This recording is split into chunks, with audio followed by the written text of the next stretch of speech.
tecnologia move o mundo. Com certeza você já ouviu a frase de Steve Jobs, onde ele reconhece o impacto significativo que a tecnologia tem na sociedade. A tecnologia impulsiona o desenvolvimento e avanço global, com potencial transformador que abrange diversos setores, entre eles educação, comunicação, economia e a nossa sociedade. E hoje trabalharemos o tema tecnologia, vigilância e privacidade no século XXI. Venha com a gente conhecer como a tecnologia molda a sociedade e influencia nossa vida diariamente. A tecnologia facilitou muitas coisas na nossa vida cotidiana, avanços na medicina e economia, mas por outro lado, facilitou nossa exposição com o mundo virtual, implicando em consequências nem sempre boas. Ao longo dos anos, um termo ganhou forma, o capitalismo de vigilância, uma evolução do capitalismo da informação, que nos apresenta um desafio civilizacional. Esse termo, capitalismo da vigilância, popularizado pela pesquisadora Shoshana Zuboff, refere-se a uma nova etapa do capitalismo. Nessa nova etapa, o capitalismo de vigilância apropria-se de forma unilateral da experiência humana, tratando como matéria-prima gratuita a ser convertida em dados comportamentais. O setor de tecnologia, amplamente monopolizado, obtém grande parte de seus lucros pela extração e comercialização de dados pessoais dos usuários. Empresas como Google, Facebook e Microsoft utilizam essas informações para alimentar inteligências artificiais capazes de prever o comportamento humano e vender essas previsões e anunciantes. Nesse processo, para maximizar a acumulação de capital, tornou-se indispensável não apenas antecipar, mas também influenciar e modificar o comportamento humano. A vigilância surgiu como uma expansão das tecnologias digitais na vida cotidiana, impulsionado pelo sucesso do modelo de personalização dos produtos da Apple no início dos anos 20. No final do século XX, criaram-se condições para uma terceira modernidade, focada agora em atender os valores e expectativas dos indivíduos. No entanto, o neoliberalismo contrariou essas possibilidades ao ampliar as necessidades dos indivíduos, mas limitar suas capacidades de satisfazê-las, tornando-os vulneráveis a promessas e aos riscos do mundo digital. Uma coisa importante para se lembrar é que as autoridades não controlam a concentração das empresas. Eles não restringiram técnicas de manipulação comportamental e não impuseram limites legais aos termos de uso. Outros fatores tiveram um papel relevante, como o estouro da bolha da internet em 2000, reduziu os investimentos em startups e levando ao Google a comercializar dados dos usuários. Após o ataque de 11 de setembro, as autoridades dos Estados Unidos foi em busca de prevenir novos atentados, investiram em programas e monitoramento digital e se aliaram a empresas tecnológicas. Nesse contexto, o Google começou a vender dados às empresas de outros setores, criando como mercado de previsões comportamentais. Formou-se uma nova divisão no aprendizado entre aqueles que controlam os meios de extração da mais-valia comportamental e os que recebem seus impactos. Ao se disseminar na sociedade e penetrar na vida cotidiana, o capitalismo de vigilância distorceu o efeito democratizador da internet, que antes ampliava essa informação, para criar ferramentas capazes de moldar e direcionar os comportamentos humanos. O realismo de dados é um fenômeno emergente situado na interseção entre tecnologia, economia e sociologia, demandando um exame crítico e uma reflexão aprofundada. Esse fenômeno vai além de uma mera extensão do capitalismo digital, representando, na verdade, uma transformação profunda na maneira como a informação é controlada e explorada em benefício das corporações. Primeiramente, é importante entender que o crescimento dos oligopólios digitais é uma característica principal desse novo colonialismo.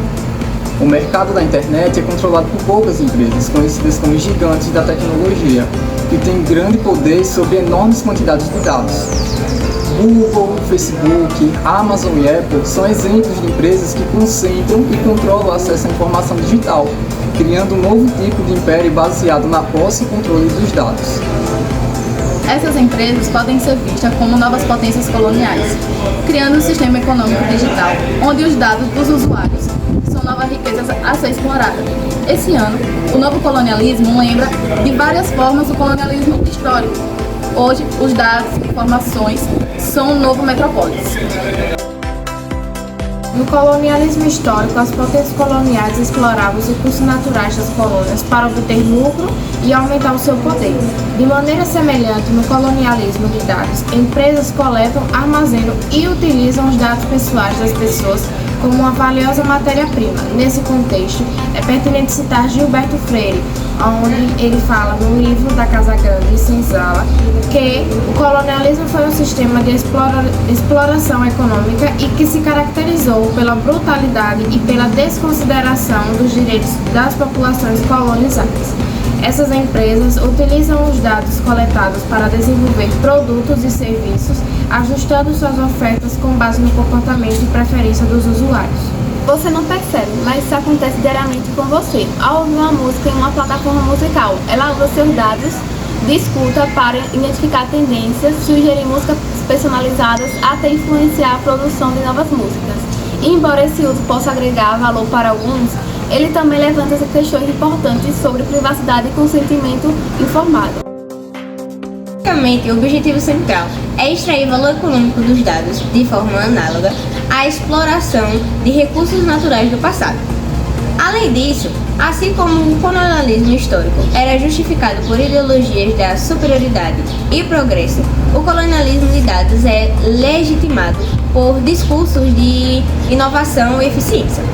As empresas argumentam que a coleta e uso intensivo de dados são essenciais para melhorar serviços, personalizar experiências e impulsionar avanços tecnológicos. Essa narrativa cria a percepção de que a coleta de dados é não apenas benéfica, mas inevitável para o desenvolvimento da sociedade. Moab, a mãe de todos os vazamentos, é um dos maiores incidentes de exportação de dados da história. O vazamento revelou 26 bilhões de registros abrangendo informações dos usuários de redes sociais, organizações governamentais e empresas ao redor do mundo.